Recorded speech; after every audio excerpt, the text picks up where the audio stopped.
If your answer to what do you do is I teach English, then we need to talk, because the truth is that isn't an offer. It's a description of an activity, and activities don't sell themselves. In today's video, I'll show you why I teach English keeps you invisible, how to rethink what it is you're actually offering, and why getting this right is the key to getting consistent, right fit clients. I'm Rachel Roberts from Earn, Learn, Thrive. I help freelance language professionals build sustainable businesses where they can earn more, work less, and actually enjoy the freedom of being their own boss. And one of the biggest roadblocks I see again and again is this: when teachers try to market themselves by basically saying, I teach English, or even I teach IELTS. It sounds obvious, right? But stick with me, because this is one of these small shifts that can actually change everything.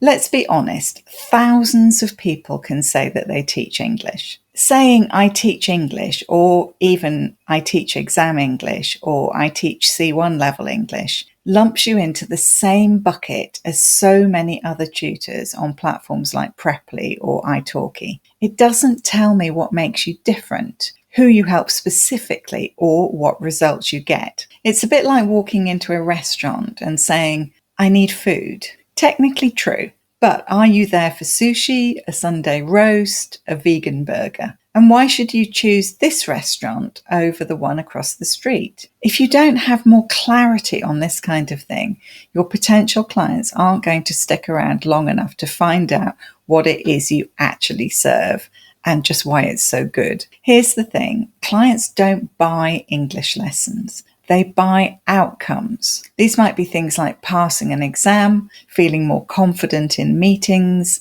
settling into life in a new country, writing research papers that actually get published. So if you're only talking about teaching lessons, you're missing the chance to connect with what they actually care about. When your offer is clear, specific, and positioned around results, suddenly you're no longer competing with all the other English teachers. You're the person who helps people achieve something specific and important, and in a particular way. And that's what makes you stand out.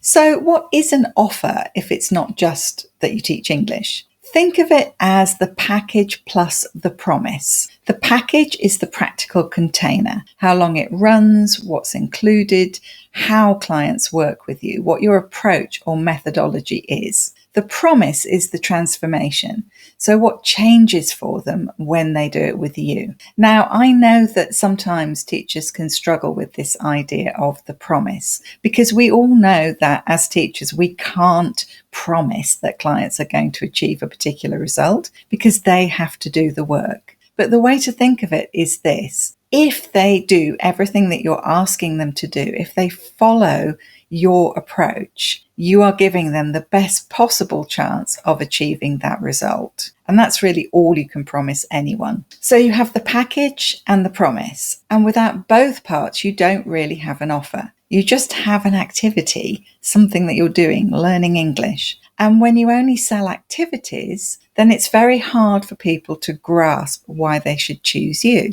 which means that you end up competing on price and trading your time for money, and wondering why clients don't commit to you long term. The truth is that if you're vague about what you do, then clients are going to be vague about whether or not they should hire you or pay you. They're going to hesitate to book. They're going to say, let me think about it, and look around for different alternatives. They may even push back on your rates and try and negotiate with you. And even when they do say yes, you may find yourself reinventing the wheel every time, endlessly customizing, and never building any real momentum in your business. Clarity in your offer doesn't just help your clients, it helps you. It gives you focus, structure, and confidence when you talk about what you do, knowing that you've taken clients through this process before and got great results.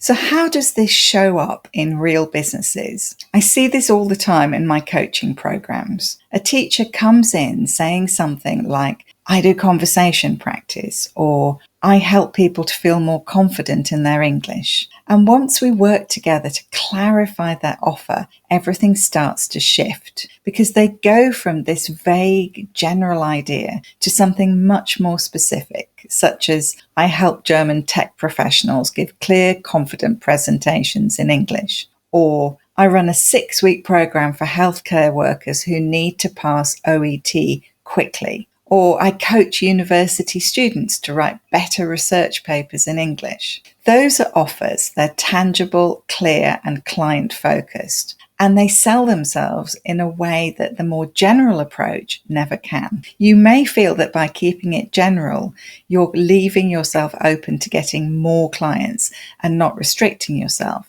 But what is actually happening is that most of those clients who could be perfect for you are just passing you by, because they can't see that connection. Now, here's the catch. It is difficult to do this by yourself. We tend to be too close to our own work, so we default to describing what we do instead of the results the clients get. We often just can't see the wood for the trees. So to help you with this, I've created an upcoming Offer Clarifier workshop, which will walk you through the process step by step. But even before you get there, just recognizing that I teach English, or even I teach English for academics, isn't enough, puts you ahead of 90% of freelance teachers. So here's today's takeaway. You're not selling lessons. You're not selling your time. You're selling a transformation inside a clear package. When you stop saying, I teach English, and start thinking in terms of offers, you open the door to consistent, right fit clients who actually value your work. In the next video in this series, we'll break down the anatomy of a compelling offer, what goes into one and why it matters. I'll use my own program, Designed to Flourish, as a real example. So if you found this useful, make sure you subscribe so you don't miss it. And I'll see you in the next video.